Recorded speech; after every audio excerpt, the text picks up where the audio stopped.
بسم الله الرحمن الرحيم. قال هذا فراق بيني وبينك سأنبئك بتأويل ما لم تستطع عليه صبرا.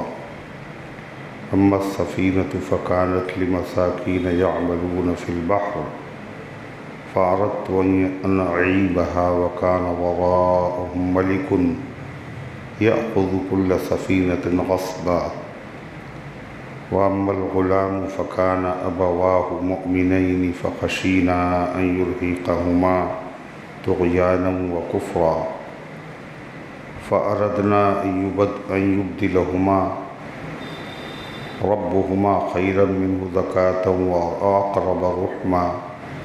وأما الجدار فكان لغلامين يتيمين في المدينة وكان تحته كنز لهما وكان أبوهما صالحا فأراد ربك أن يبلغا أشدهما ويستخرجا كنزهما رحمة من ربك وما فعلته عن أمري ذلك تأويل ما لم تستطع عليه صبرا.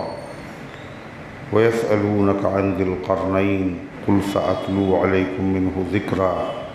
إنا مكنا له في الأرض وآتيناه من كل شيء سببا فأتبع سببا حتى إذا بلغ مغرب الشمس وجدها تغرب في عين حمية ووجد عندها قوما قلنا يا ذا القرنين إما أن تعذب وإما أن تتخذ فيهم حسنا. قال أما من ظلم فسوف يعذبه ثم يرد إلى ربه فيعذبه عذابا نكرا. وأما من آمن وعمل صالحا فله جزاء الحسنى وسنقول له من أمرنا يسرا. ثم أتبع سببا حتى إذا بلغ مطلع الشمس وجدها تطلع على قوم لم نجعل لهم من دونها سترا كذلك وقد أحطنا بما لديه خبرا. صدق اللہ العظیم. محترم حضرات، سامعین کرام، حاضرین مسجد، عزیزوں اور بزرگوں اور باوقار ماؤں اور بہنوں، یہ قرآن مقدس کے 16ویں پارے کی سورۃ الکہف کی پاکیزہ، نورانی، مبارک، باعظمت، مطہر آیتیں ہیں. دعا کیجئے رب العزت والجلال ان پاکیزہ مبارک آیات کی روشنی میں صحیح اور سچی بات عرض کرنے کی توفیق نصیب فرمائے اور ہم سب کو عمل کرنے کی توفیق عطا فرمائے. حضرت موسیٰ علیہ السلام اللہ تعالیٰ کا یہ فرمان سن کر کہ موسیٰ ایک میرا بندہ ہے جس کو ہم نے وہ علم دیا ہے جو آپ کو نہیں دیا. موسیٰ علیہ السلام نے اس علم کے سیکھنے کے لیے اللہ تعالیٰ کے دربار میں التجا کی کہ ہم اس شخص سے ملنا چاہتے ہیں. حکم ہوا کہ ایک مچھلی لے لو ساتھ اور سفر کرو جہاں دو دریا آپس میں ملتے ہیں وہاں تمہاری ملاقات ہو جائے گی.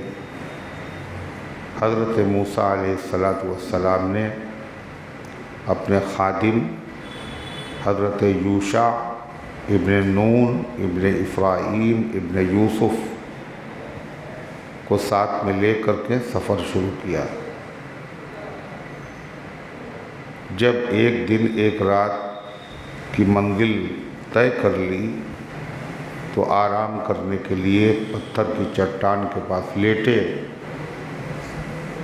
موسیٰ علیہ السلام سو گئے اور وہ مچھلی زندہ ہو کر دریا میں سرنگ ایسی بناتی ہوئی چلی گئی. جب نیند سے اٹھے آگے روانہ ہو گئے. خادم واقعہ بتانا بھول گیا، تھکن کا احساس ہوا تو انہوں نے کھانا مانگا.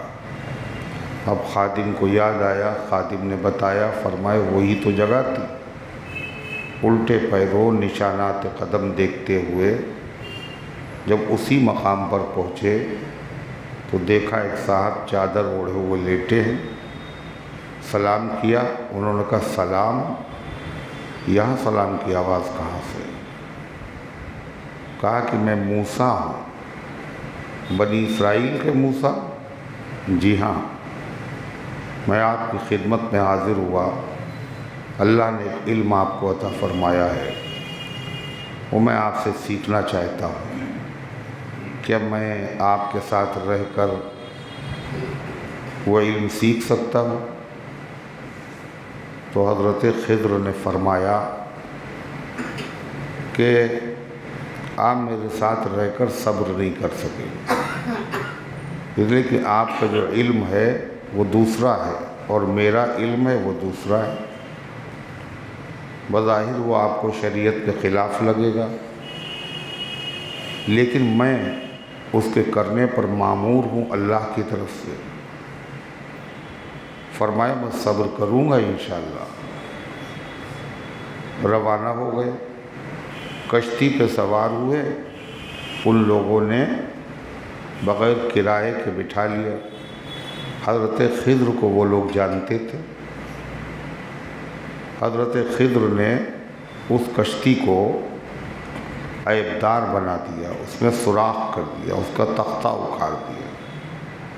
موسیٰ علیہ السلام نے فوراً کہا یہ احسان کا بدلہ نقصان تو نہیں ہے، احسان کا بدلہ احسان ہوتا ہے، آپ نے نقصان کر دیا۔ کہا میں نے آپ سے کہا تھا آپ صبر نہیں کر پائیں گے، جب میں کوئی کام کروں تو آپ مجھے لقمہ نہ دیجیے گا۔ تو حضرت خضر نے کہا، موسیٰ علیہ السلام نے کہا بھائی میں بھول گیا تھا، اور زیادہ آپ مواخذہ نہ کیجیے، سختی نہ کیجیے میرے اوپر، میرا عذر قبول کر لیجیے۔ آگے جب بڑھے تو انہوں نے ایک بچے کو، ہونہار بچے کو قتل کر دیا۔ اب موسیٰ علیہ السلام نے دیکھا یہ تو اس سے بڑا جرم، ایک بچہ معصوم، کسی نے اس کو قتل بھی نہیں کیا جو بدلے میں قتل کیا جائے، نابالغ کو بدلے میں بھی نہیں قتل کیا جا سکتا۔ موسیٰ علیہ السلام نے پھر لقمہ دیا، انہوں نے پھر یاد دلایا، تو حضرت موسیٰ علیہ السلام سمجھ گئے ان کے ساتھ رہ کر کے صبر نہیں ہو سکتا، اور فرمایا کہ اچھا ایک مرتبہ اور موقع دیجیے، اگر اب کی مرتبہ میں آپ کے فعل پر روک ٹوک کروں تو میرے ساتھ اپنے ساتھ نہ رکھیے گا۔ جس بستی میں پہنچے وہاں کے لوگ بڑے کنجوس، بخیل، سنگ دل تھے۔ ان اللہ والوں نے ان سے کھانے کے لیے کہا دعوت کر دو میری، ہمیں کھانا چاہیے، مگر انہوں نے ان کو کھانا کھلانے سے انکار کیا۔ حضرت خضر نے دیکھا دیوار گر رہی ہے، اس کو بغیر مزدوری کے، بغیر مطالبے کے سیدھا کر دیا۔ موسیٰ علیہ السلام نے پھر کہا ایسے لوگ، بد اخلاق لوگوں کو فری میں کام نہیں کرنا چاہیے تھا، ان کو تو کچھ لینا چاہیے تھا۔ تو حضرت خضر نے کہا بس وعدے کے مطابق اب یہ ہماری اور آپ کی جدائی کا وقت ہے، لیکن جو کچھ میں نے کیا اس میں حکمتیں کیا تھیں، اسرار کیا تھے اللہ کی طرف سے، میں ان کاموں کی حقیقت آپ کو بتا دوں۔ چنانچہ اللہ فرماتا ہے قال ھذا فراق بینی و بینک، حضرت خضر نے کہا یہ میری اور آپ کی جدائی کا وقت ہے۔ آپ نے کہا تھا اگر اب کی مرتبہ میں اعتراض کروں مجھے اپنے ساتھ میں نہ رکھیے گا۔ آپ نے پھر لقمہ دیا، 3 بار ہو گیا، لہذا اب جدائی کا وقت۔ سأنبئک بتأویل ما لم تستطع علیہ صبرا، اب میں آپ کو ان کاموں کی حقیقت اور مصلحت اور حکمت بتاتا ہوں جن پر آپ سے صبر نہیں ہو سکا۔ فرمایا سب سے پہلی چیز اما السفینہ، بہرحال کشتی، جہاں تک کشتی کا تعلق ہے تو میں نے اس کشتی میں سوراخ کیوں کیا، اس میں کیا حکمت تھی؟ بظاہر یہ آپ کو برا نظر آیا، مگر جو چیز بری نظر آئے ضروری نہیں وہ بلا وجہ ہو، اس میں سبق ہے۔ مومن کو جب کوئی تکلیف پیش آئے، کوئی خلاف مزاج بات پیش آئے تو مومن کو اس پہ صبر کرنا چاہیے اور سمجھنا چاہیے یہ اللہ کی طرف سے، اور اللہ اپنے بندے کا برا نہیں چاہتا، اس میں کوئی نہ کوئی حکمت ہو۔ اللہ جو کرتا ہے وہ اچھا کرتا ہے، کوئی کام برا نہیں۔ عسیٰ ان تکرہوا شیئا وہو خیر لکم، ہو سکتا ہے تم کسی چیز کو برا سمجھو مگر وہ تمہارے حق میں بہتر ہو۔ وعسیٰ ان تحبوا شیئا وہو شر لکم، اور ہو سکتا ہے کسی چیز کو تم پسند کرو مگر وہ تمہارے حق میں بری ہو۔ ہمیں تو پتہ نہیں ہے ہمارے حق میں کیا برا کیا اچھا۔ جیسے بچہ ہے، ایک بچے کی جو عقل ہوتی ہے وہ چمکتی ہوئی چیز پسند کر رہا ہے، حالانکہ وہ چاقو ہے، اس سے نقصان پہنچ سکتا ہے۔ ماں سمجھ رہی ہے، بچہ ضد کر رہا ہے مگر ماں نہیں دے رہی چاقو، یہ اس کے حق میں بظاہر وہ سمجھ رہا ہے میرے اوپر ظلم ہو رہا ہے، لیکن یہ اس کے حق میں کیا ہے؟ بہتر ہے۔ اس کو چاقو دینا ظلم ہے، نہ دینا اس کے اوپر احسان، اس کے ساتھ ہمدردی کا معاملہ ہے۔ تو جو بچے کی عقل ہوتی ہے ماں کے سامنے، ہماری تو وہ بھی عقل نہیں ہے، کس میں؟ اللہ کے کاموں کے سامنے۔ بچہ بھی تو انسان ہے اور ماں بھی انسان ہے، اور اللہ خالق ہے اور ہم سب مخلوق ہیں، اور ہم کیا، ہماری عقلیں کیا؟ اللہ نے اس واقعے میں بتایا کہ پیغمبر جو سب سے عقل مند ہوتے ہیں اور سب سے بڑے عالم ہوتے ہیں وہ بھی اللہ تعالیٰ کے کاموں کی حکمت نہیں جانتے۔ انسان ہوتے ہیں نا، بے چینیاں ہوتی ہیں ان کو، جب حکمت کا علم ہوتا ہے تو خوشی ہوتی ہے۔ حضور پاک صلی اللہ علیہ وسلم نے فرمایا کاش کہ موسیٰ علیہ السلام صبر کر لیتے تو اللہ کے کاموں میں کتنی حکمتوں کا ہمیں علم ہو جاتا۔ تو حضرت خضر بتا رہے کشتی میں سوراخ کرنے میں حکمت کیا تھی۔ اما السفینۃ فکانت لمساکین، بہرحال وہ کشتی تو وہ کچھ غریب لوگوں کی تھی، اس کے مالک غریب لوگ تھے۔ یعملون فی البحر، جو دریا میں اس کے ذریعے سے محنت مزدوری کرتے تھے اور اس سے اپنا پیٹ پالتے تھے۔ حضرت کعب احبار کہتے ہیں وہ 10 بھائی تھے، کتنے؟ 10، اور 5 ان میں سے بالکل اپاہج تھے، اور 5 جو تھے وہ کشتی سے کرائے سے اپنا اور اپنے بھائیوں کا خرچ چلاتے تھے۔ اما السفینۃ فکانت لمساکین، کشتی جو تھی وہ کچھ غریب لوگوں کی تھی۔ اس سے یہ پتہ چلا شریعت کی نظر میں غریب کون، مسکین کون۔ قرآن نے لفظ مسکین کہا ہے، یعنی غریب کون ہے؟ جس کے پاس کچھ نہ ہو وہ تو ہے غریب، جس کے پاس ہو مگر اتنا نہ ہو کہ ضرورت پوری ہونے کے بعد زکوٰۃ فرض ہو جائے وہ بھی غریب ہے۔ نہیں سمجھ میں آئی بات؟ ارے سمجھ میں آئی کیا؟ جس کے پاس کچھ نہیں ہے وہ تو غریب ہے ہی، جس کے پاس ہے، کارخانہ ہے، گاڑی ہے،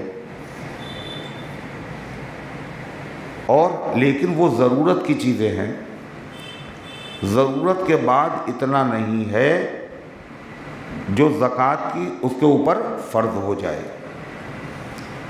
اس لیے کہ جن لوگوں کو قرآن نے یہاں مسکین غریب کہا ہے وہ لوگ خالی ہاتھ نہیں تھے، کسی چیز کے تو مالک تھے۔ کائے کے مالک تھے؟ کشتی جہاز کے مالک تھے وہ، لیکن وہ ان کی ضرورت کی چیز تھی، اس سے زیادہ اتنا نہیں تھا کہ ان کے اوپر زکوٰۃ فرض ہو جائے۔ تو ایسا آدمی جس کے پاس کچھ نہ ہو وہ بھی زکوٰۃ لے سکتا ہے، اور جس کے پاس ہے لیکن اتنا نہیں ہے جو ضرورت سے زیادہ ہو زکوٰۃ فرض ہو جائے، اس کو بھی زکوٰۃ دی جا سکتی ہے، مگر اسے مانگنا نہیں چاہیے، اسے زکوٰۃ دی جا سکتی۔ تو فرمایا اللہ تعالیٰ نے، حضرت خضر کہتے ہیں اما السفینۃ فکانت لمساکین، وہ کشتی چند غریبوں کی تھی، یعملون فی البحر، جو اس کشتی کے ذریعے سے دریا میں محنت اور مزدوری کرتے تھے، اپنی ضروریات پوری کرتے تھے۔ پھر اس سے کیا ہوا؟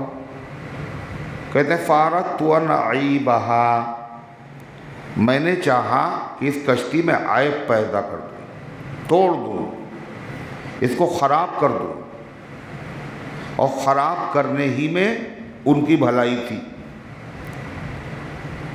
اس میں سوراخ کرنے ہی میں ان کی بھلائی تھی۔ کیا بھلائی تھی جو لوگ جانتے نہیں تھے؟ جس سمت وہ کشتی جا رہی تھی آگے کی طرف ایک ظالم بادشاہ تھا، وہ ہر اچھی کشتی چھین لیتا تھا، ہر اچھی کشتی چھین لیتا تھا۔ اس کشتی میں اگر عیب نہ ہوتا تو ان غریبوں کی جو کشتی بھی چھین لیتا، اور جو روزی روٹی کا ذریعہ تھا وہ بھی ختم ہو جاتا۔ میں نے اس میں سوراخ کر دیا تاکہ وہ اس کو عیبدار دیکھنے کے بعد کشتی کو ضبط نہ کرے، زبردستی چھینے نہیں، بعد میں یہ لوگ اس کی ریپیرنگ کرا لیں گے، ان کی روزی روٹی چلتی رہے گی۔ کتنا بڑا نقصان ہو جاتا۔ اس نقصان سے بچانے کے لیے میں نے سوراخ کیا۔ اب ظاہر بات ہے یہ بات کس کو معلوم ہے؟ اس لیے موسیٰ علیہ السلام کو پتہ نہیں تھی۔ موسیٰ علیہ السلام نے فوراً اعتراض کیا، انہوں نے تو بغیر کرائے کے بٹھا لیا اور آپ نے ان کی کشتی میں سوراخ کر دیا۔ یہ تو کوئی بات نہیں ہوئی، یہ تو آپ نے نقصان کیا ہے، احسان نہیں کیا۔ حضرت خضر نے کیا بتایا؟ میں نے نقصان سے بچایا، میں نے احسان کے بدلے میں احسان کیا ہے۔ پھر فرمایا وَكَانَ وَرَاءَهُمْ مَلِكٌ، میں نے چاہا کہ میں اس میں عیب پیدا کر دوں۔ کیوں؟ اور تھا ان کے آگے ایک بادشاہ، یأخذ کل سفینۃ غصبا، جو لے لیتا تھا ہر اچھی کشتی کو چھین کر، پیسے بھی نہیں دیتا تھا، اچھی ہوتی تھی اپنے قبضے میں کر لیتا۔ وَأَمَّا الْغُلَامُ، اور رہ گیا دوسرا واقعہ، وہ نابالغ بچہ، اور میں نے اسے قتل کر دیا۔ بظاہر یہ بہت برا ہے، مگر اس کے قتل کرنے میں ہی ماں باپ کا پر احسان تھا، ماں باپ کی بھلائی تھی اس میں، اور اس کے زندہ رہنے میں ماں باپ کا بہت بڑا نقصان تھا۔ جب وہ بچہ پیدا ہوا تو ماں باپ نے خوشی منائی، تو ان کو کیا معلوم یہ بچہ کیا بنے گا آگے چل کے، اور جب قتل ہو گیا تو ماں باپ کو غم ہوا۔ لیکن اس میں حکمت کیا تھی وہ ماں باپ کو پتہ ہی نہیں۔ کیا حکمت تھی سنیے، وَأَمَّا الْغُلَامُ، اور بہرحال وہ لڑکا، فَكَانَ أَبَوَاهُ مُؤْمِنَيْنِ، تو اس کے ماں اور باپ دونوں مومن تھے۔ فَخَشِينَا أَن يُرْهِقَهُمَا طُغْيَانًا وَكُفْرًا، اور اللہ کے علم میں تھا کہ یہ بچہ بڑے ہونے کے بعد کافر ہوگا، ظالم ہوگا، ماں باپ کا دل دکھائے گا، لوگوں کو ستائے گا، اور ماں باپ کو بھی کافر اور بدعقیدہ بنانے کی کوشش کرے گا۔ اور اگر ماں باپ اگر کفر میں، وہ سب سے بڑا انعام ایمان ہے اور سب سے بڑا نقصان کفر ہے۔ ایمان والا ہے تو جنت میں کبھی نہ کبھی جائے گا، اور کافر ہے تو جنت میں وہ کبھی نہیں جائے گا، جہنم سے بچے گا نہیں۔ تو وہ بچہ ماں باپ کو اس سے محبت، اور محبت میں کبھی کبھی کیا ہوتا ہے، لوگ اپنے عقیدے خراب کر لیتے ہیں۔ صحیح العقیدہ لوگ اولاد کی محبت، جس نے جو بتا دیا وہ کرنے کے لیے تیار، فلاں مزار پہ چلے جاؤ، وہاں سجدہ کرا دو ٹھیک ہو جائے گا، کیا حرج ہے، بچہ بچ جائے گا، کر لے کسی کو پتہ نہیں لگا، پہنچ گئے۔ ارے ہوتا ہے نہیں ہوتا، ناجائز کام لوگ کر لیتے ہیں، سفلی، جادو، کفریہ کلمات، یہ سب بکنے کے لیے لوگ تیار ہو جاتے ہیں، کاہے میں؟ اولاد کی محبت میں۔ تو کہتے ہیں بہرحال وہ لڑکا، اس کے ماں باپ تو ایمان والے تھے، فخشینا، ہمیں اندیشہ ہوا، ان یرہقہما طغیانا وکفرا، کہ یہ ان پر سرکشی اور کفر کا اثر ڈال دے گا، سرکشی اور کفر میں مبتلا ہونے کا ذریعہ بن جائے گا۔ تو ہم نے کیا کیا؟ فَأَرَدْنَا، ہم نے ارادہ کیا، أَن يُبْدِلَهُمَا رَبُّهُمَا خَيْرًا مِّنْهُ، کہ اس کو تو راستے سے ہٹا دیا جائے جو ایمان والوں کے کفر کا ذریعہ بن جائے، ہمیشہ کی ہلاکت کا سبب بن جائے، اور اللہ اس کے بدلے میں کوئی ایسی اولاد دے دے جس سے ماں باپ کی آنکھیں ٹھنڈی ہوں، وہ ان کی ترقی کا ذریعہ بن جائے۔ حضرت خضر نبی تھے، حضرت خضر ولی تھے۔ ہم نے ارادہ کیا، مطلب ہم نے اللہ سے دعا کی کہ اللہ ان کو تو برباد کر دیا، اب ان کو کوئی اولاد اس کے بدلے میں عطا فرما جو اس اولاد سے زیادہ اچھی۔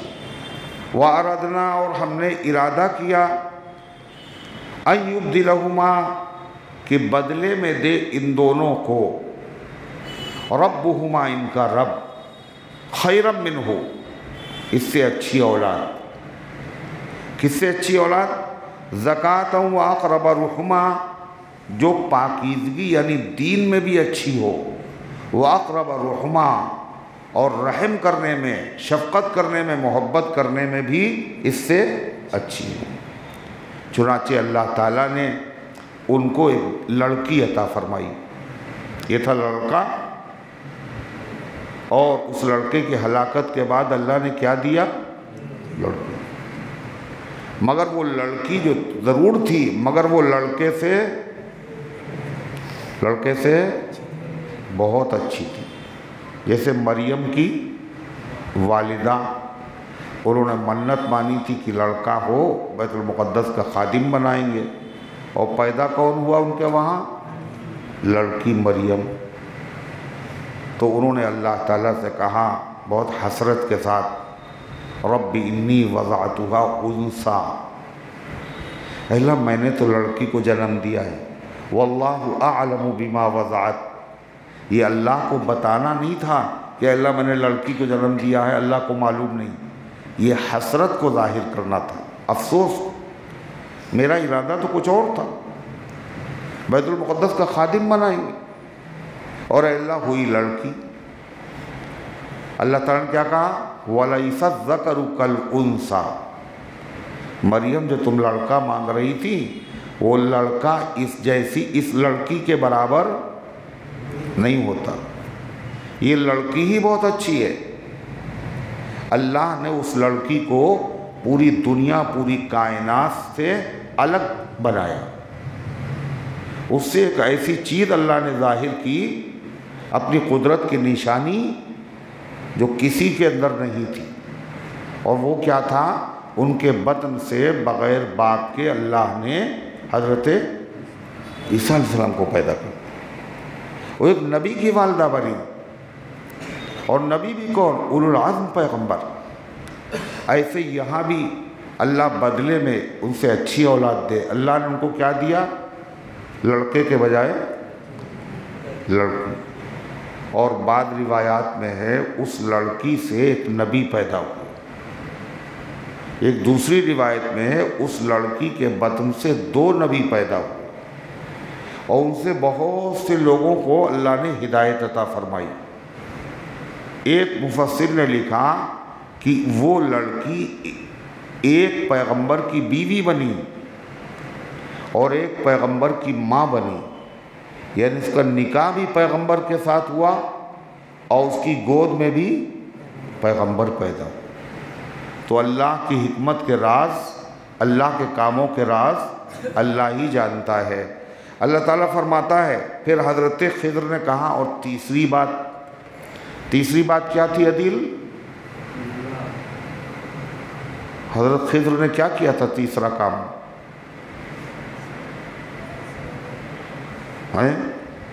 انصار بتائیں گے. دیوار گرتی ہوئی دیوار صحیح کی تھی، اور بغیر پیسے کے. حضرت خضر کہتے ہیں وَأَمَّا الْجِدَارُ، عربی میں دیوار کو جدار کہتے ہیں. بہرحال دیوار. فَكَانَ لِغُلَامَيْنِ يَتِيمَيْنِ فِي الْمَدِينَةِ، تو تھی 2 یتیم بچوں کی شہر میں. اس شہر کے 2 یتیم بچوں کی تھی. عربی میں جو گاؤں دیہات ہوتے ہیں اسے کہا جاتا قریہ. کیا کہتے ہیں؟ قریہ. اور جو بڑا شہر ہوتا ہے اسے کہتے ہیں مدینہ. یہ مدینہ وہ والا نہیں ہے، مدینہ طیبہ، وہ تو ایک ہی ہے. ہر شہر کو مدینہ کہتے ہیں اور ہر دیہات کو، گاؤں کو قریہ کہتے ہیں.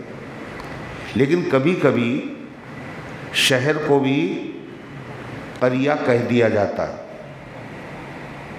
شہر کو بھی قریہ کہہ دیا. جیسے یہاں جب وہ لوگ خضر اور موسیٰ جب اس شہر میں داخل ہوئے تھے تو قرآن نے اس کو شہر نہیں کہا، مدینہ نہیں کہا. کیا کہا تھا؟ قریہ کہا تھا. کیا کہا تھا؟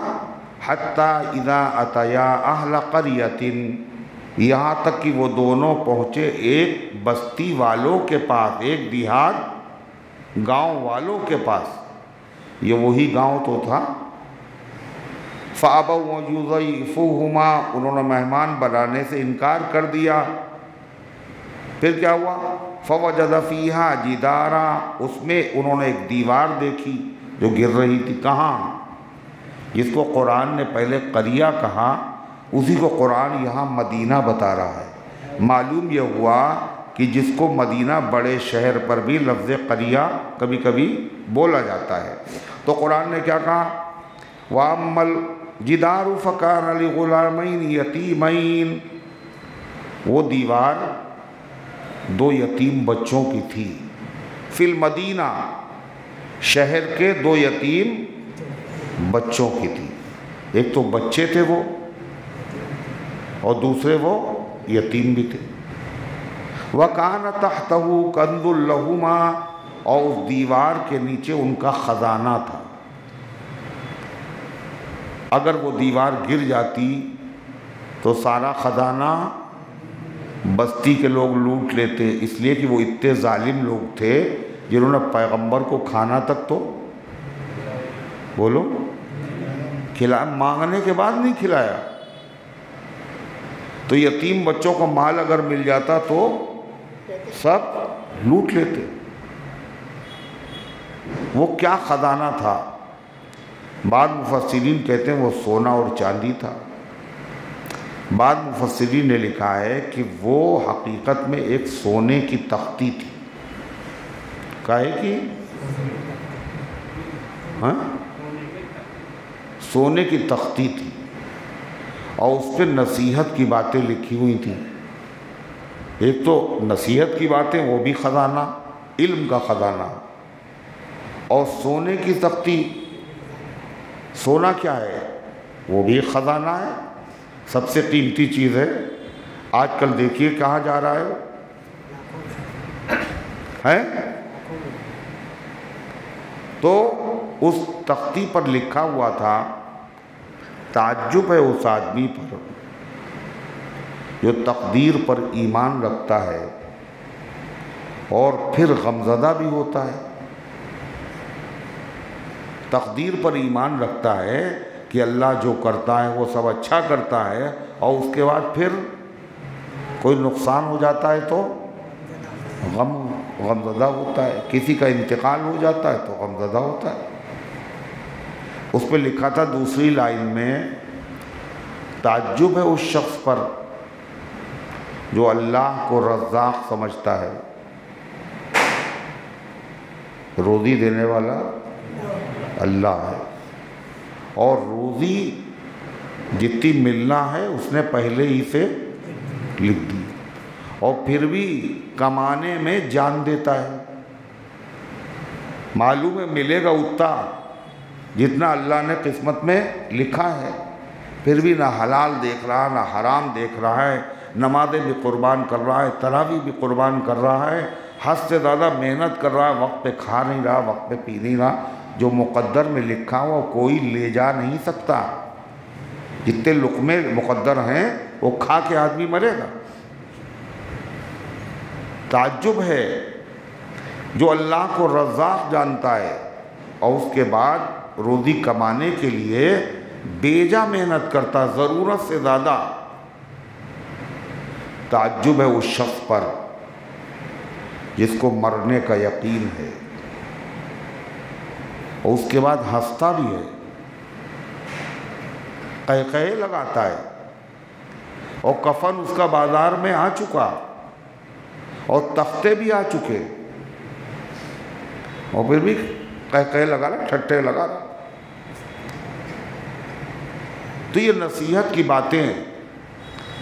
تعجب ہے اس شخص پر جس کو معلوم ہے کہ حساب کتاب ہوگا، اور پھر بھی اپنا حساب کتاب وہ مینٹین نہیں کر رہا ہے. تو غرضے کی کہتے ہیں کہ وہ دیوار میں نے کیوں صحیح کی؟ بستی والے ظالم تھے، مگر وہ بچے تو ظالم نہیں تھے، وہ تو یتیم تھے. اس دیوار کے نیچے خزانہ بستی والوں کا نہیں تھا، کس کا تھا؟ یتیم بچوں کا تھا. اور یتیم بچے ہی صرف نہیں تھے، وَكَانَ أَبُوهُمَا صَالِحًا، اور ان دونوں کے ماں باپ، ان دونوں کا باپ نیک آدمی تھا. وَكَانَ أَبُوهُمَا صَالِحًا، ان دونوں بچوں کا باپ نیک آدمی تھا. تو ان بچوں کی نیکی نہیں تھی، بچے تو ابھی بچے تھے، انہوں نے نیک کام نہیں کیے. نیک کام کس نے کیے تھے؟ اس کے باپ نے کیے تھے. مگر باپ کی نیکی کی برکت سے اللہ تعالیٰ نے ان بچوں کو مال کی حفاظت کی. اس سے کیا پتہ چلا؟ جب ماں باپ نیک ہوتے ہیں ان کی نیکی کا فائدہ ان کی اولاد کو ہوتا ہے. اولاد کو ہوتا ہے، حفاظت بھی ہوتی ہے، مال میں برکت بھی ہوتی ہے، دنیا میں بھی فائدہ ہوتا ہے. اور نیک لوگوں کی اولاد کو نیک لوگوں کی وجہ سے، ماں باپ کے نیک ہونے کی وجہ سے آخرت میں بھی فائدہ ہوگا. آخرت میں کیا فائدہ ہوگا؟ حدیث میں ہے کہ ماں باپ جنت میں اپنے نیک اعمال کی وجہ سے اعلیٰ درجے کی جنت میں ہوں. اعلیٰ درجے کی جنت. اولاد تھی ان کی، مگر اس نے اتنے نیک کام نہیں کیے جتنے باپ دادا کیا کرتے تھے. جنت میں اولاد بھی ہوگی اور ماں باپ بھی ہوں گے، مگر ماں باپ نیکی کی وجہ سے کہاں ہوں گے؟ کہاں ہوں گے؟ جنت میں. جنت میں تو دونوں ہیں، جبھی تو پوچھ رہے ہیں تم سے. جنت کے بہت اعلیٰ مقام پہ، اور اولاد ہے جنت میں مگر نچلے درجے میں. کیوں؟ اس کے عمل اتنے اچھے نہیں تھے. ماں باپ کے عمل بہت اونچے تھے. تو جب وہ جنت میں ماں باپ جائیں گے تو اس کے بعد وہ پوچھیں گے میرے بچے کہاں ہیں؟ یعنی ماں باپ کو اپنی اولاد کی فکر صرف اس دنیا میں نہیں ہوگی. کہاں ہوگی؟ جنت میں پہنچنے کے بعد بھی فکر ہے میرے بچے کہاں ہیں. کہلے وہ تو جنت میں وہ بھی ہے مگر اس درجے میں نہیں آئے وہ، اس لیے کہ ان کے عمل اتنے اچھے نہیں تھے. تو ماں باپ کہیں گے سبحان اللہ، یہ عمل میں نے خالی اپنے لیے تھوڑی کیے تھے، میں نے اپنی اولاد کے لیے کیے تھے. تو ماں باپ کی آنکھوں کو ٹھنڈا کرنے کے لیے ماں باپ کو نیچے والے درجے میں نہیں لے جایا جائے گا اولاد سے ملوانے کے لیے، بلکہ اولاد کو ماں باپ کی نیکی کی وجہ سے ماں باپ والے اعلیٰ درجے میں منتقل کر دیا جائے گا. یہ فائدہ کہاں ہوا؟ آخرت میں ہوا ماں باپ کی نیکی کا فائدہ. اور ماں باپ کی نیکی کا فائدہ صرف گھر والوں اولاد کو نہیں ہوتا، اولاد در اولاد، اولاد در اولاد. مطلب صرف ایک اولاد بیٹا بیٹی اس کو نہیں ہوا، بلکہ پوتے پوتی کو بھی ہوتا ہے. صرف پوتے پوتی کو نہیں ہوتا ہے بلکہ پڑپوتے اور پڑپوتی کو بھی ہوتا ہے. یعنی نسلوں تک فائدہ ہوتا ہے نیکی کا. نہیں سمجھ میں آ رہی بات؟ ماں باپ کی نیکی کا فائدہ ایک نسل تک نہیں، نسلوں تک چلتا ہے. یہ جو قرآن نے بتایا کہ وہ جو دیوار صحیح کی کس نے صحیح کی تھی؟ خضر نے. اور کیوں صحیح کی تھی؟ اس کے نیچے خزانہ تھا 2 یتیم بچوں کا، اور اس یتیم بچوں کے خزانے کو بچانے کے لیے دیوار صحیح کی. کیوں صحیح کی؟ ان دونوں کا باپ نیک آدمی تھا. تو مفسرین لکھتے ہیں یہ جو باپ قرآن نے کہا ہے یہ سگا باپ نہیں تھا، یہ سگا باپ نہیں تھا. ان بچوں کی 7ویں پشت میں جو بزرگ تھے وہ بہت نیک تھے. 7ویں پشت میں جو تھے وہ بہت نیک تھے. ان کی نیکی کی وجہ سے 7ویں پشت کی اولاد کو فائدہ پہنچا. اس سے کیا پتہ چلا؟ نیک کاموں کی برکت اور نیک کاموں کا اثر ایک پشت تک نہیں چلتا بلکہ پشتوں تک چلتا، نسلوں تک چلتا ہے. جیسے نیکی کا اثر چلتا ہے ایسے برائی کا برائی کا اثر بھی نسلوں میں چلتا ہے. لہذا آدمی کو کیا کرنا چاہیے؟ رحم کھانا چاہیے، ترس کھانا چاہیے اپنے اوپر بھی اور اپنے آنے والی نسلوں کے اوپر بھی. اگر آنے والی نسلوں پہ مصیبت آئی تو وہ سب کس کو کوسیں گے؟ بولو. کہنے ہمارے ابا ایسے تھے انہی کی وجہ سے ایسا ہوا. تو ایسا کام نہ کرو. اپنے من میں ڈوب کر پا جا سراغ زندگی. تو اگر میرا نہیں بنتا نہ بن، اپنا تو بن. میاں اپنا تو سوچو. تمہارے گھر کا، تمہاری نسلوں کی تباہی ہو رہی ہے تمہارے برے کاموں کی وجہ سے، اور تمہاری نسلوں میں برکت ہو رہی ہوگی تمہارے نیک کاموں کی وجہ سے. وَقَانَ أَبُوهُمَا صَالِحًا. چنانچہ ایک بزرگ تھے، ان کا نام تھا حضرت شبلی. کیا نام تھا؟ عتیق کیا نام تھا ان کا؟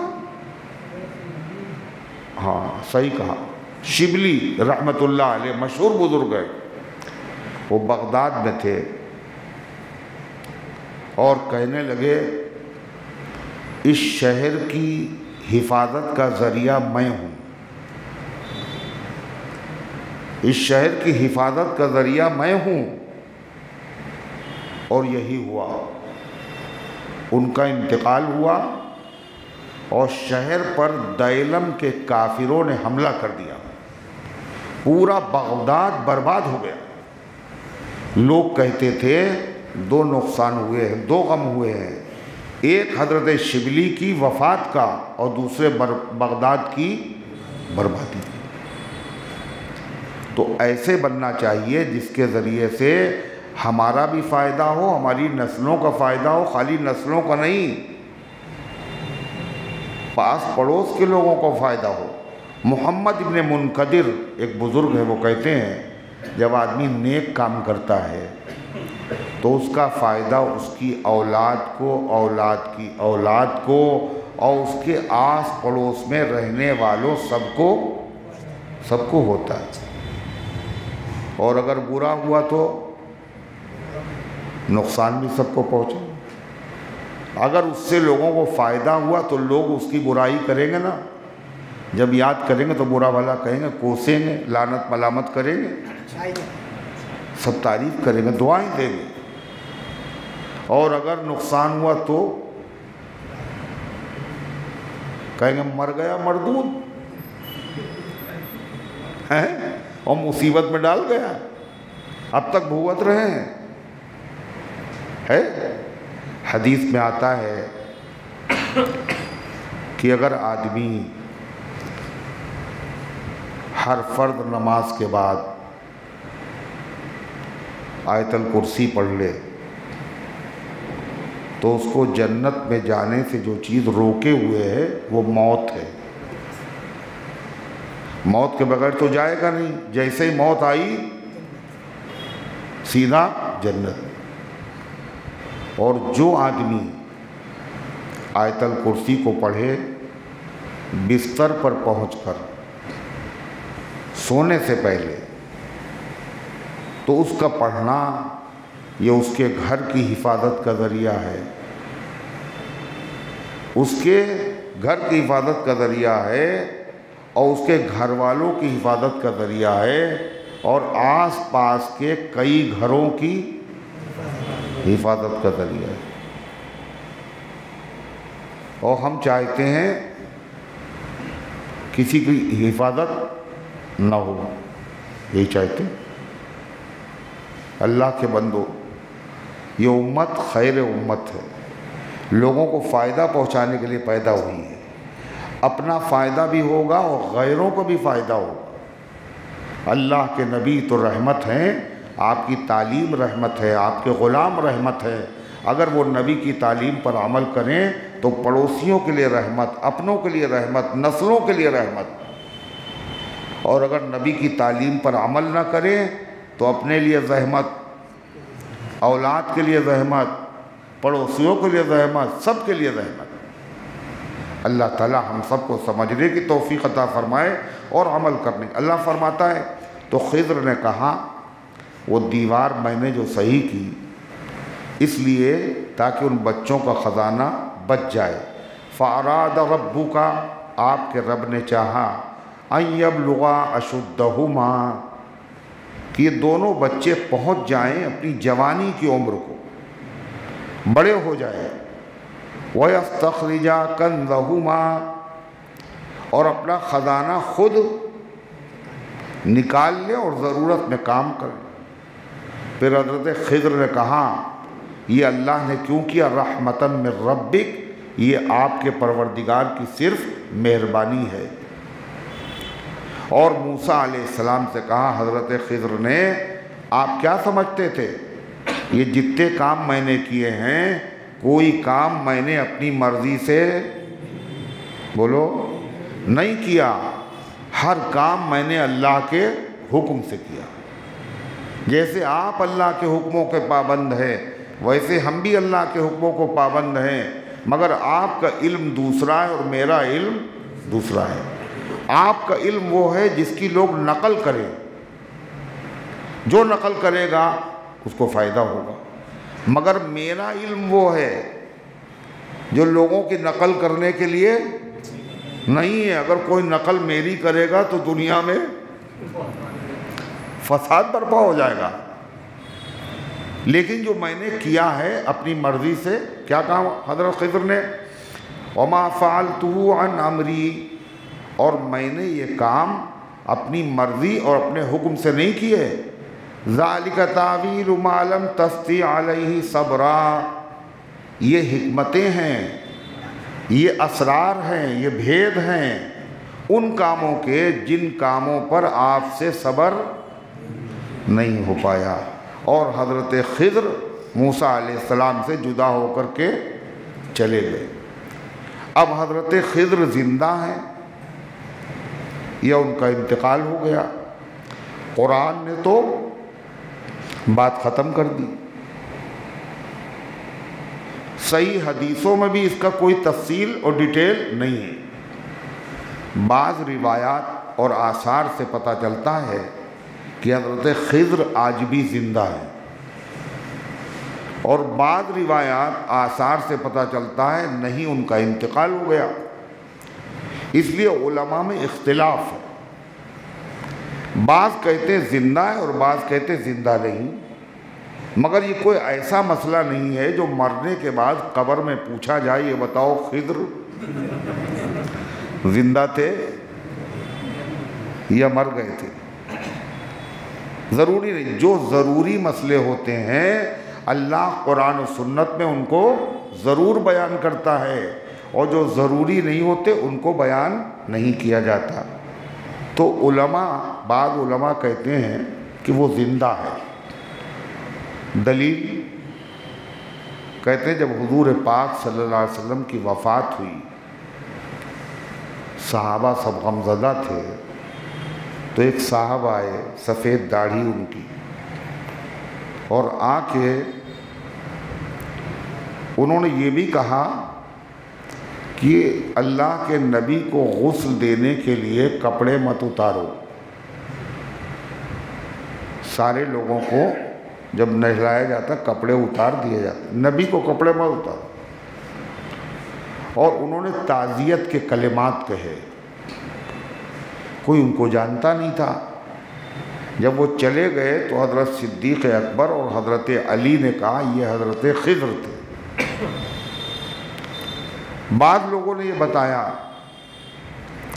ایک روایت میں ہے کہ جب دجال نکلے گا اور مدینے کے قریب پہنچے گا، اندر تو داخل نہیں ہوگا، تو جو آدمی اس کے مقابلے کے لیے نکلے گا وہ حضرت خضر ہوں گے۔ بعض آثار سے پتہ چلتا ہے کہ حضرت خضر کی حضرت علی سے ملاقات ہوئی۔ یہ تو وہ لوگ ہیں جو کہتے ہیں زندہ ہیں۔ جو لوگ کہتے ہیں زندہ نہیں، وہ کیا کہتے ہیں؟ وہ کہتے ہیں اللہ تعالیٰ نے کہا وَمَا جَعَلْنَاكَ لِبَشَرٍ مِّن قَبْلِكَ الْخُلْدَ، کسی انسان کے لیے ہم نے ہمیشہ کی زندگی نہیں رکھی۔ دوسری دلیل، ایک روز اللہ کے نبی صلی اللہ علیہ وسلم اخیر زمانے میں سو کے اٹھے اور آپ نے فرمایا سنو، یہ رات جو گزری ہے، اس رات سے لے کر کے 100 سال تک زمین پر آج جتنے زندہ لوگ ہیں، 100 سال گزرنے کے بعد ان میں سے کوئی باقی نہیں رہے گا۔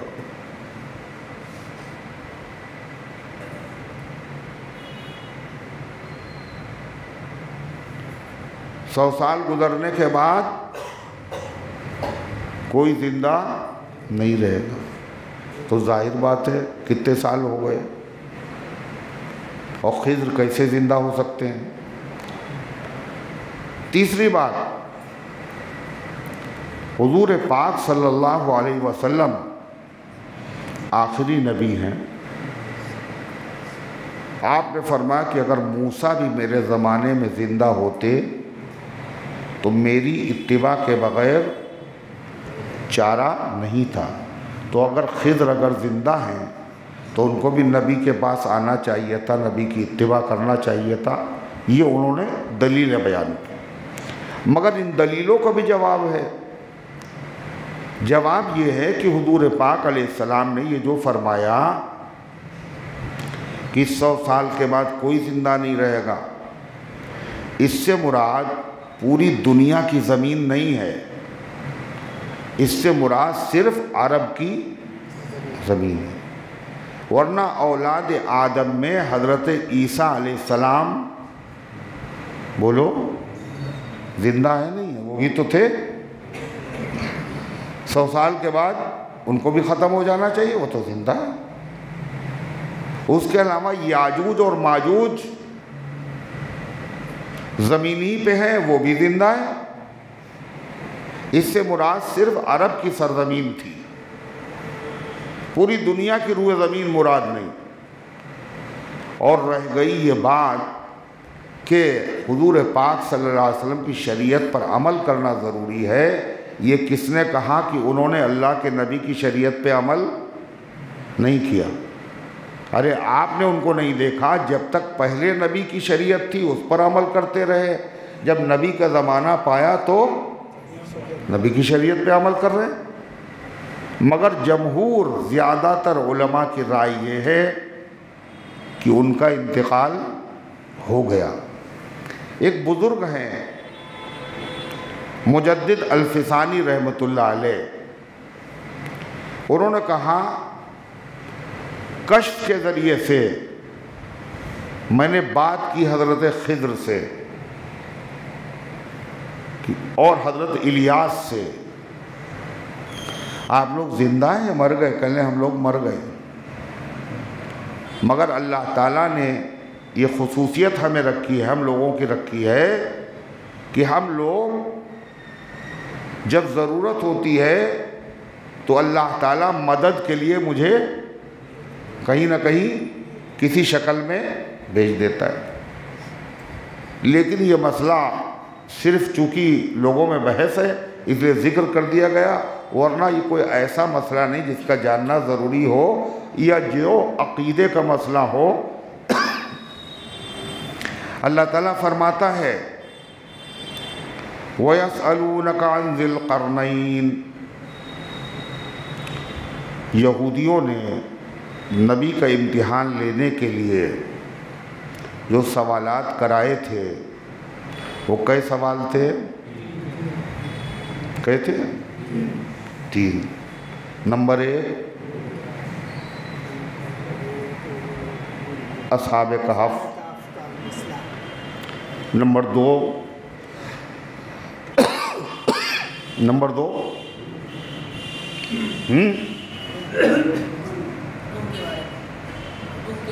روح کے بارے، اور تیسرا سوال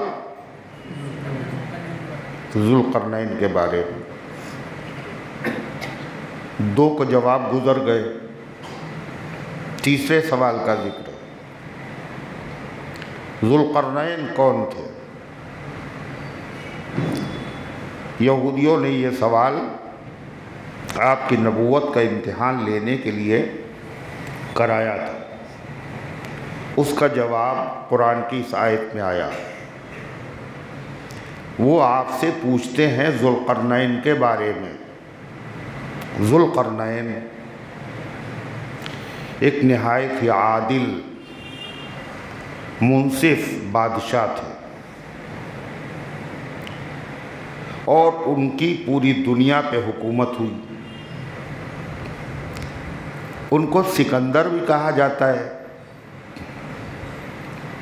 اور کئی بادشاہ ایسے ہیں جن کو ذوالقرنین کہا گیا اور سکندر بھی ان کا نام تھا۔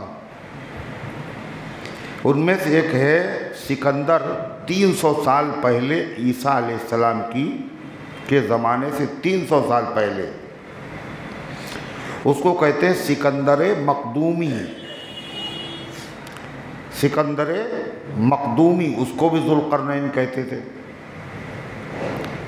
اور اس کا وزیر جو تھا وہ ارسطو تھا۔ کون؟ ارسطو۔ مگر یہ بادشاہ آتش پرست تھا، آگ کا پجاری۔ یہ سکندر ذوالقرنین نہیں ہو سکتا۔ پھر سکندر ذوالقرنین کون تھے؟ یہ ان سے پہلے، ان کا زمانہ حضرت ابراہیم علیہ السلام کا زمانہ ہے۔ ابراہیم علیہ السلام سے ان کی ملاقات ہوئی جب انہوں نے کعبہ بنایا۔ انہوں نے ساتھ میں طواف بھی کیا۔ ابراہیم علیہ السلام نے ان کو دعائیں بھی دیں۔ اللہ نے ان کو بڑی زبردست حکومت اور حکومت کرنے کے وسائل عطا فرمائے۔ اور ان کے جو وزیر تھے وہ تھے حضرت خضر۔ کس کے؟ سکندر ذوالقرنین کے جو وزیر تھے وہ حضرت خضر تھے۔ اور ابھی خضر کا قصہ گزرا، اس کے بعد ذوالقرنین کا ذکر آ گیا اس کے فوراً بعد، اس لیے کہ ان کے وزیر حضرت خضر تھے۔ ذوالقرنین، ذو کے معنی والا، اور قرن کہتے سینگ کو، قرنین کے معنی دو سینگ، ذوالقرنین دو سینگوں والا، ذوالنورین دو نور والے۔ کون ہیں؟ حضرت عثمان غنی، نبی کے دو نور نظر، رقیہ اور ام کلثوم کے شوہر ہیں عثمان، ذوالنورین۔ یہ ذوالقرنین دو سینگوں والے کا مطلب کیا ہے؟ حدیث میں آتا ہے حضور پاک صلی اللہ علیہ وسلم نے فرمایا جب سورج نکلتا ہے تو اس وقت سجدہ منع ہے، نماز منع ہے، اور جب سورج ڈوبتا ہے جب بھی نماز منع ہے۔ کیوں؟ کہا جب سورج نکلتا ہے تو شیطان سورج کے پاس جا کے کھڑا ہو جاتا ہے، اس کے دو سینگ ہیں شیطان کے، سورج کے پاس کھڑا ہو جاتا ہے، جب ڈوبتا ہے جب کھڑا ہو جاتا ہے۔ کیوں؟ اس وقت ایک قوم ہے جو سورج کی پوجا کرتی ہے، تو شیطان خوش ہوتا ہے یہ ہماری پوجا ہو رہی ہے، چونکہ اس کے سینگ ہیں۔ تو سکندر کو ذوالقرنین کیوں کہتے ہیں؟ سورج نکلتا کدھر سے ہے؟ مشرق سے، اور ڈوبتا کدھر ہے؟ مغرب میں، پچھم میں۔ سکندر ذوالقرنین نے جو ملک فتح کیے وہ کہاں سے کہاں تک؟ مشرق سے مغرب تک۔ حکومت ان کی مشرق میں بھی تھی اور مغرب میں بھی تھی، اسی بنیاد پر ان کو ذوالقرنین کہا جاتا ہے، مشرق اور مغرب کا بادشاہ۔ تو حضرت ذوالقرنین کے بارے میں وہ پوچھ رہے ہیں۔ اللہ تعالیٰ نے کیا فرمایا؟ قُلْ سَأَتْلُو عَلَيْكُمْ مِنْهُ ذِكْرًا، آپ کہہ دیجئے میں تمہیں اس کا تھوڑا سا ذکر سناتا ہوں۔ مشہور تو بڑے قصے ہیں توریت انجیل میں، مگر وہ سب نہیں، غیر ضروری، جو ضروری اور تحقیقی بات ہے وہ میں سنا رہا ہوں۔ اِنَّا مَكَّنَّا لَهُ فِي الْأَرْضِ، یہ قرآن کے بیان، جو ضروری باتیں ہوتی قرآن میں۔ اِنَّا مَكَّنَّا لَهُ فِي الْأَرْضِ، ہم نے ان کو حکومت دی تھی زمین میں۔ کون کہہ رہا ہے؟ اللہ، بادشاہ تھے وہ۔ کون؟ ذوالقرنین۔ ہم نے ان کو اقتدار، حکومت دی تھی زمین میں۔ وَآتَيْنَاهُ مِن كُلِّ شَيْءٍ سَبَبًا، اور ہم نے ان کو ہر قسم کا سامان دیا تھا۔ سبب کہتے ہیں ایسی چیز کو جو ذریعہ اور وسیلہ ہو، یعنی حکومت کرنے کے، علاقوں کو، شہروں کو فتح کرنے کے جن اسباب کی ضرورت تھی وہ سارے اسباب و وسائل ہم نے ذوالقرنین کو دیے تھے۔ فَأَتْبَعَ سَبَبًا، تو وہ ایک راستے پر چل پڑے۔ کاہے کے لیے؟ فتح کرنے کے لیے۔ 4 سمتیں ہیں، پورب، پچھم، اتر، دکھن۔ وہ ایک راستے پر چل پڑے علاقوں کو فتح کرنے کے لیے یہ راستہ کون سا تھا؟ پورب کا۔ کدھر کا تھا؟ پورب کا تھا یا پچھم کا؟ پچھم کا تھا۔ کون سا؟ پچھم کا۔ پچھم میں کیا ہوتا؟ سورج غروب ہوتا ہے۔ سنیے، حتیٰ اذا بلغ مغرب الشمس، یہاں تک کہ پہنچ گئے علاقوں کو فتح کرتے کرتے کرتے کہاں؟ سورج کے غروب ہونے کی جگہ، یعنی جدھر سے سورج غروب ہوتا ہے، جہاں انسانی آبادی ختم ہو جاتی ہے، وہاں تک پہنچ گئے۔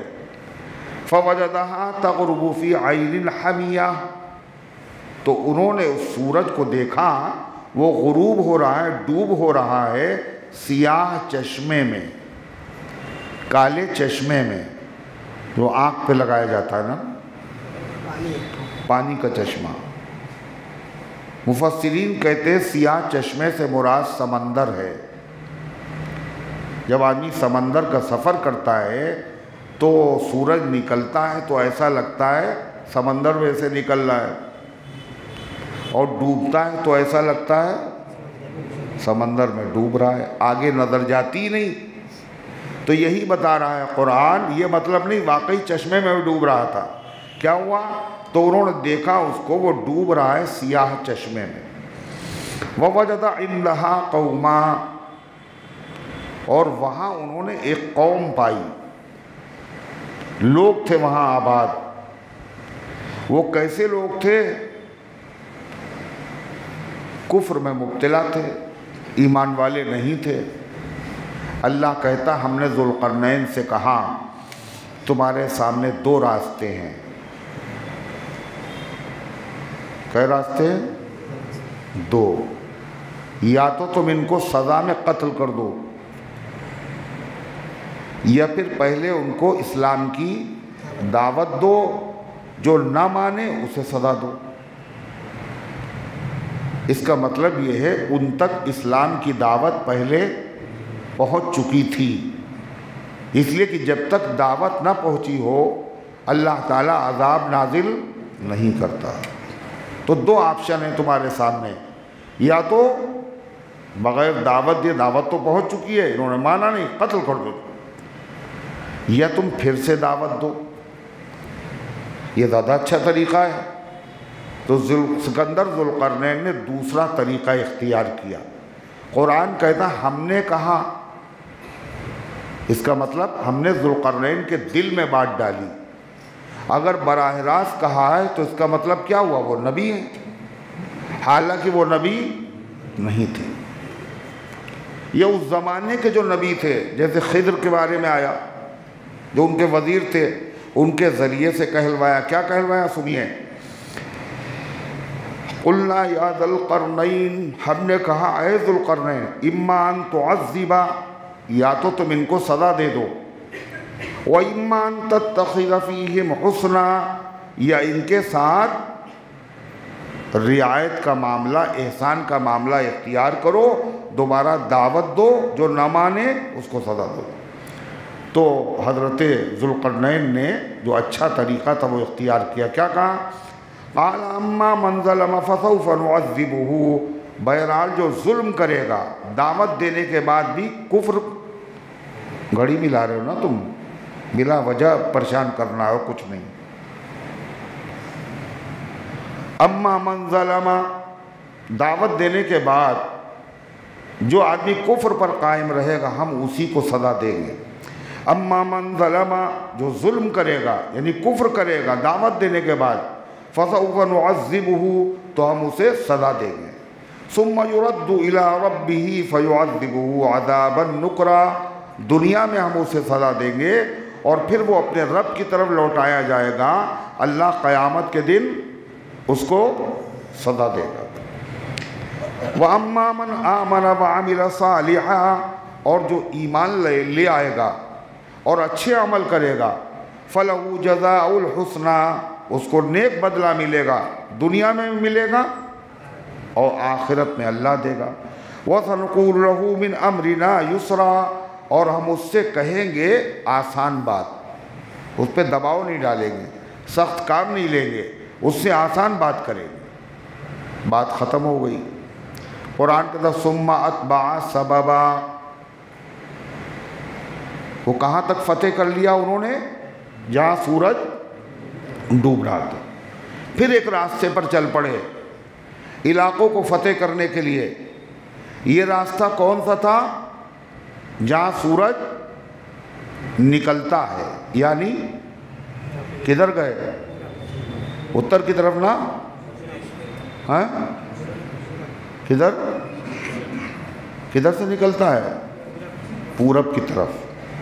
ثم اتبع سببا، پھر وہ ایک راستے پر چل پڑے، علاقے فتح کرتے چلے جا رہے ہیں۔ حتیٰ اذا بلغ مطلع الشمس، یہاں تک کہ پہنچ گئے سورج کے نکلنے کی جگہ جہاں سے آبادی ختم۔ وجدها تطلع على قوم، تو انہوں نے کیا دیکھا؟ سورج نکلتا ہے ایک ایسی قوم کے اوپر سے، وہاں کچھ لوگ آباد ہیں، اور وہ ایسے آباد ہیں جن کے اوپر سورج طلوع ہوتا ہے، یعنی ان لوگوں نے دھوپ سے بچنے کے لیے نہ مکان بنائے ہیں، نہ شامیانے تانے ہیں، ایسے رہتے وہ لوگ، جنگلی، ہو سکتا کپڑے بھی نہ پہنتے ہو۔ کیا کہا؟ وجدها تطلع على قوم، تو انہوں نے پایا کہ سورج طلوع ہو رہا ہے ایک ایسی قوم پر، لم نجعل لهم من دونها سترا، ہم نے سورج کے درمیان میں، ان کے درمیان میں کوئی آڑ اور حجاب نہیں رکھا، براہ راست دھوپ ان کے اوپر پڑتی ہے۔ کذالک، اسی طرح ہوا۔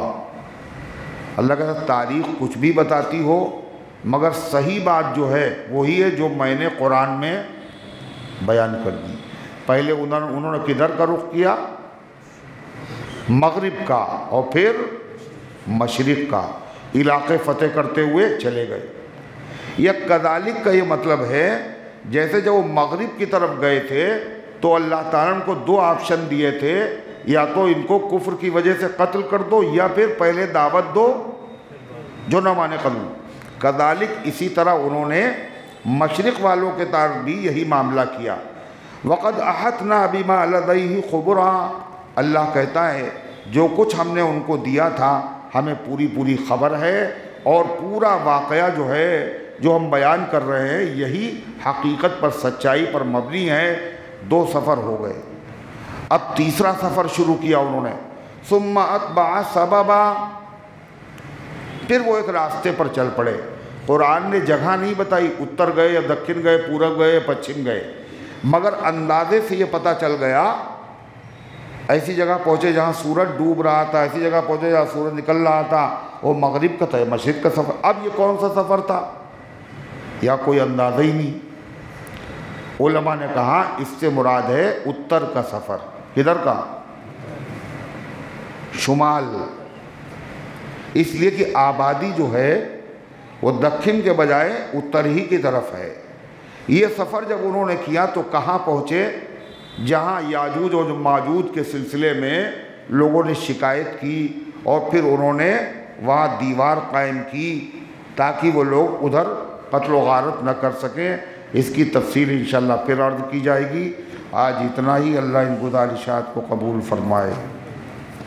اللہم صلی علی سیدنا وعلی آل سیدنا کما تحب۔ اللہم انت السلام و منک السلام تبارک یا ذا الجلال والاکرام۔ اے اللہ ہم سب کی حاضری کو اپنی رحمت سے قبول فرما، ایمان کامل عطا فرما، اعمال صالحہ کی توفیق عطا فرما، اپنے دین کی خدمت کے لیے ہم سب کو قبول فرما لے۔ یہ درس قرآن کو قبول فرما، اس کے فیض کو گھر گھر کے اندر پہنچا دے۔ اے اللہ اس کو ہم سب کی نجات اور مغفرت کا ذریعہ بنا دے۔ اے اللہ قرآن تو نے سننے کی توفیق دی، سنانے کی توفیق دی۔ اے اللہ سمجھنے کی توفیق عطا فرما، عمل کی بھی توفیق عطا فرما دے۔ اے اللہ جو آئے ہیں ان کو اپنی رحمت سے نواز دے، جو نہیں آئے وہ تیرے بندے ہیں، تیرے نبی کے غلام ہیں، ان سب کے دل میں اپنے کلام کی عظمت محبت پیدا فرما۔ اے اللہ قرآن کے سیکھنے کا، سمجھنے کا شوق اور جذبہ دلوں میں پیدا فرما دے۔ اے اللہ عمل کرنے کی بھی توفیق عطا فرما دے، بیماروں کو شفا عطا فرما، حاجت مندوں کی حاجتوں کو پورا فرما، جو دعاؤں کے طالب ہے اے اللہ ان سب کے نیک مقاصد میں کامیابی نصیب فرما، جو دنیا سے جا چکے ان کی مغفرت فرما، ہم سب کو اسلام پر زندہ رکھ، ایمان پر موت دے، ایمان والوں کے ساتھ حشر فرما، آمین یا رب العالمین، وصلی اللہ